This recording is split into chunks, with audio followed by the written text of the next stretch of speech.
हाग्रामाया थगाया खुनु दिन रावखौबो थगायफेराखै थगायनो रोङा बेयो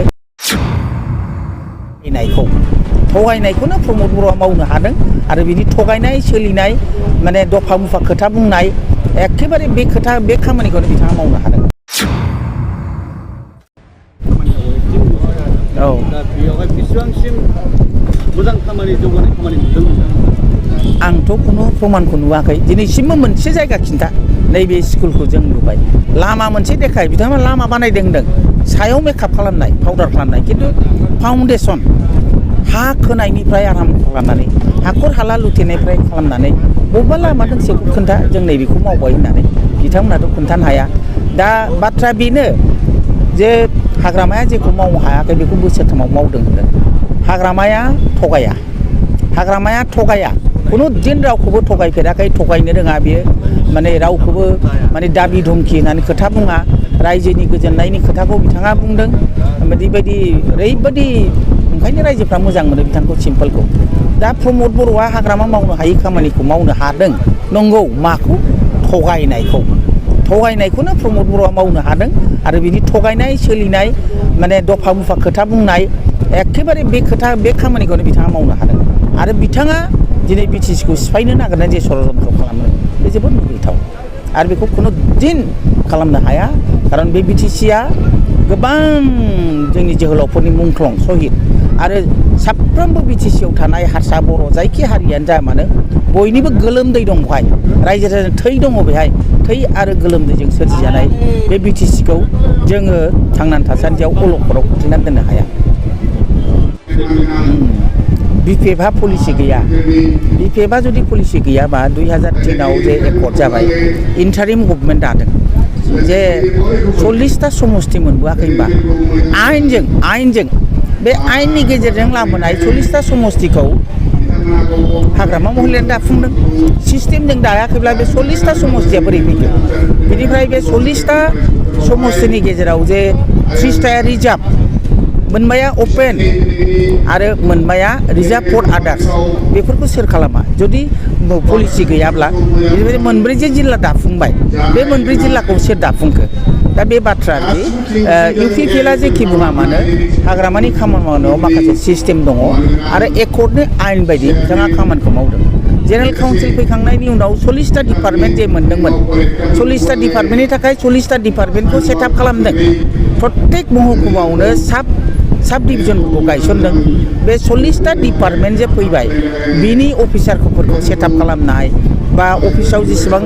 एमप्लयिज नांगौ 4 ग्रेडनिफ्राय आराम्भ खालामनाय अफिसार लेभेलसिम बेखौ सोर खालामा बे हाग्रामा महिलारिया बेखौ 2005नि फ्राय 2010नि सिगाङावनो बेफोरखौ मावफुंदों। बिनिफ्राय दा जुदि सिस्टेम गैयाबा साख्रि होनायनि सिस्टेमा मामोन सेन्ट्रेल सिलेक्सन बर्डआ मोनसे आयेननि गेजेरजों 3rd ग्रेड 4th ग्रेडखौ बिटिसिआ गावनो साख्रि होनो हानाय जे बेबस्था दंमोन बे बेबस्था हाग्रामानि नङाबा इउपिपिएलआथ' बानायाखै दिनै जे समस्तियाव थानानै बिथांमोनहा दिनै इलेक्सन गेलेदों बेफोर सिस्टेमा गासिबो हाग्रामा महिलानि दैदेननायाव जानाय आरो जेसेबां डिपार्टमेन्ट जाय डिपार्टमेन्टखौ लानानै बिथांमोनहा इएमखौ लादों बे डिपार्टमेन्टफ्रा हाग्रामा महिलारि बानायनाय आरो बिथांमोनहा दिनै हा राननायनि खोथा बुंदों बे हा राननो हानायनि आयेना बबाव दं बिटिसि एकर्डआव दङ बिटिसि एकर्डआव थाखानायखौ हाग्रामा महिलारि बिथाङाबो माने पाट्टाखौ होनायनि बाथ्राखौ बिथाङा बुंदों मानो होनोबा एकर्डआवनो दङ जे 2003 सननि 10 फेब्रुवारिनिफ्राय जायफोर बिटिसिआव दं बिसोरो बिटिसि बासै ओंखायनो 2005नि जेसेबां भट होनो मोननाय बिथांमोनानो बिनि नागरिक जाबाय जेब्ला बिथांमोनानो बे हानि सायावबो अधिकार थागोन बे आयेनाव फैखानाय आयेननि बाथ्राखौसो बुंदों खिन्थु माब्लाबाबो हाग्रामा महिलारिया बुङाखै जे बिपिएफनो जाय भट होग्रा बिसोरल' हानि पाट्टा मोनगोन बा बिसोरल' आसनिखौ मोनगोन होननानै हाग्रामा महिलारिया बुङाखै नाथाय दिनै इउपिपिएलआ स्वयं उर्खावगोरा ब्रह्मआ दाख्लै 6 तारिखआव बेंटलाव फैनायाव बाइ इलेक्सनाव बिथाङा सासे केबिनेट मन्त्रि बिथाङा समाय लादों संबिधानखौ लानानै जे पक्षपात खालामा बिथाङा मा बुंखो जायफोर इउपिपिएलआव गैया बा बिजेपिआव गैया बिपिएफआव थानाय कंग्रेसआव थानाय दस्रा पार्टियाव थानायफ्रा रावबो अरुण'दयखौ मोननाय नङा अरुण'दय मोननायाथ' माखासे क्राइटेरिया दंना नियम दङ ओंखायनो आं सोङो आरोखि उर्खावगोरा बा प्रमद बर' बे बिटिसिखौ सोरजिनायाव बै आइजोफ्रा जायफ्रा हयथ' सोरबा एक्सट्रिमिस्टनि सोरबा एनडिएफबिनिबो बिमा थानो हागौ सोरबा मुंख्लं न'खरनिबो थानो हागौ जायफोर माने अरुण'दयखौ मोननो हानायनि क्राइटेरिया दङ बिथांमोनहा BPF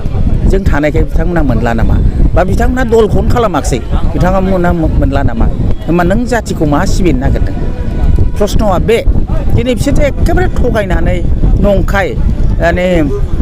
आइजोफोरखौ प्रलम्भन देखाय सेल्फ हेल्प ग्रुपनो 75,000 फैसा होगोन होननानै बिसोरो ज' मिटिङाव लाङो जोंनि गेजेराव दिनै बिमाफोरनि गेजेराव प्रलम्भन लब देखायनानै थगाय जे मोनसे गोसोखौ दुरबल खालामदों बे मुगैथाव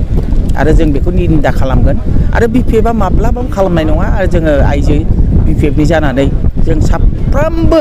आइजोफ्रा जाहाथे गावनि अधिकारखौ मोनो जों बेखौसो खामानि मावो